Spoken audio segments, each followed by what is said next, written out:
తెలియదు అన్న, ఎందుకంటే బిగ్ బాస్ టీం బయటకు వచ్చినా కూడా నాతో మాట్లాడేవాళ్ళు. బయటకు నేను ఫస్ట్ రాగానే నువ్వు actually one of the finest contestants, నువ్వు చాలా ముందుకెళ్తావు అనుకున్నా, వెరీ అన్ఎక్స్పెక్టెడ్. ఇది ఓటింగ్ ఎందుకు రాలేదో మాకు తెలియలేదు, అసలు నిన్ను ఎక్స్పెక్ట్ చేయలేమేమన్నారు వాళ్ళు.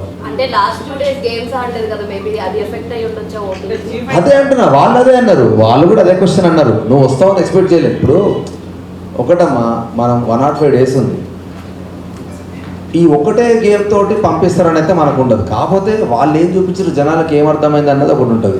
ఇప్పుడు ఏదైనా సరే ఎండ్ ఆఫ్ ద డే నేను ఈ 2 వారాలు నేను గేమ్ ఆడలే, ఈ 2 రోజులు నేను గేమ్ ఆడలే అంటున్నారు, కానీ అదే గేమ్ నిఖిల్తో అదే ఎవరైతే కంటెస్టెంట్ పృథ్వీ ఉన్నాడో వాడు నా టీంలో ఉన్నప్పుడు కూడా నేను ఫైట్ చేసిన. ఫిజికల్ డ్యామేజ్ అయితే తెలియదు, ఈ ఫిజికల్ డ్యామేజ్కి ఒక లిమిట్ ఉండదు. దెబ్బ తగిలి మొహాన్ని తగిలితే ఎవరు రెస్పాన్సిబుల్ అంటే నిఖిల్ గారు వాళ్ళే మాట్లాడేది. మీరు చూసుంటే, అరే మనం ఆర్టిస్టులం రా, బయటకు వెళ్తే మనకు లైఫ్ ఉంటుంది, చేతులు కాలు. ఎందుకంటే లాస్ట్ సీజన్ చూసిన శివాజీ అన్న చేయికు ఏదో ఫ్రాక్చర్ అయింది కదా, కానీ సీజన్ అంతా అట్లే ఉండిపోయాడు పాపం. సో ఎవరు రెస్పాన్సిబుల్? అది ఇంకా ఎక్కువ స్టెచ్లు అయిందనుకో. నా దాంట్లో ఉన్న కంటెస్ట్ నబీల్ ఉన్నాడు, నబీల్కి చెయ్యి ఇరిగింది, నబీల్కి నడుము బ్యాక్ ఇంజురీ ఉన్నది. సో ఆదిత్య అన్నకి చిన్నగా ఆస్మా ఇష్యూ ఉన్నది. ఇవన్నీ నాకు తెలుసు. సో తెలిసినప్పుడు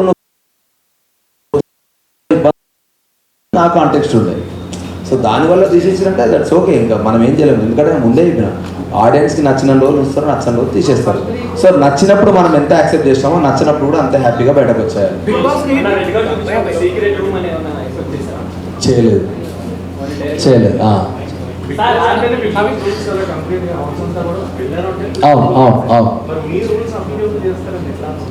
నా రూల్స్ అనలేనండి, బిగ్ బాస్ రూల్సే మాట్లాడాను. అంటే నాకు ఏమనిపించింది అంటే, హానెస్ట్గా చెప్తాను, నేను మాట్లాడిన మాటలు ఎందుకు నాకు అనిపించిందంటే, ఫస్ట్ డే 1 నుంచి చీఫ్ అనే పొజిషన్ చాలా గొప్ప పొజిషన్ అని ముందు నుంచే చెప్తున్నారు. చీఫ్ అనేది చాలా గొప్ప పొజిషన్ అని చెప్పినప్పుడు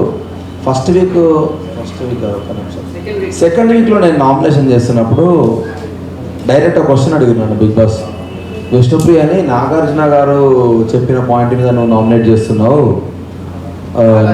నీ పాయింట్ చెప్పు అని అన్నాడు. నేను ఒకటే మాట అన్నా, నేను హౌస్ కంటెస్టెంట్కి వచ్చిన సార్.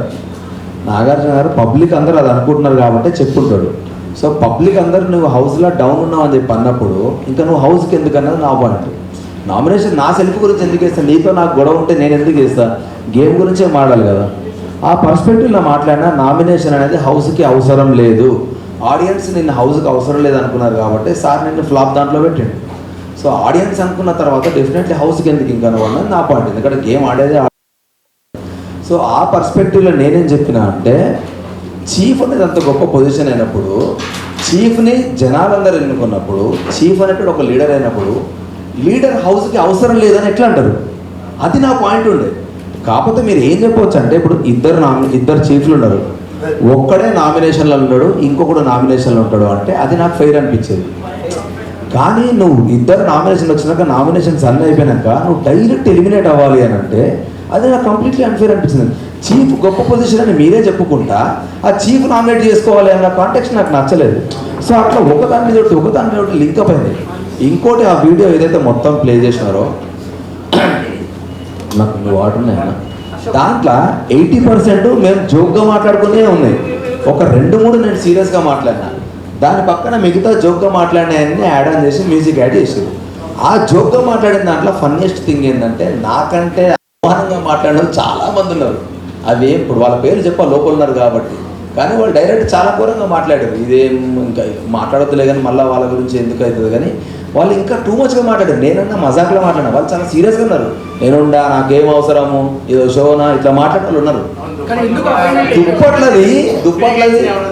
దుప్పట్లది అన్నా కదా, దానికంటే ముందు డే 1 నుంచి దుప్పట్ల మీద అందరు జోకులు క్రాక్ చేస్తూనే ఉన్నారు.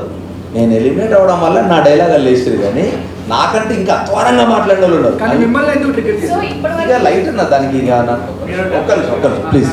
ఇప్పుడు ఆపరేషన్ లేకుండానే మోకాళ్లకు ప్లాస్మా ట్రీట్మెంట్, మీ ఆర్థోపెటిక్ సమస్యలన్నిటికీ రోబోటిక్ టెక్నాలజీ ద్వారా తక్కువ ఖర్చుతో శాశ్వత పరిష్కారం, ఫ్రీ కన్సల్టేషన్, ప్రతి ట్రీట్మెంట్ పై 20% డిస్కౌంట్. ఈ ఆఫర్ కొద్ది రోజులు మాత్రమే, త్వరపడండి. V9 hospitals 9281465842.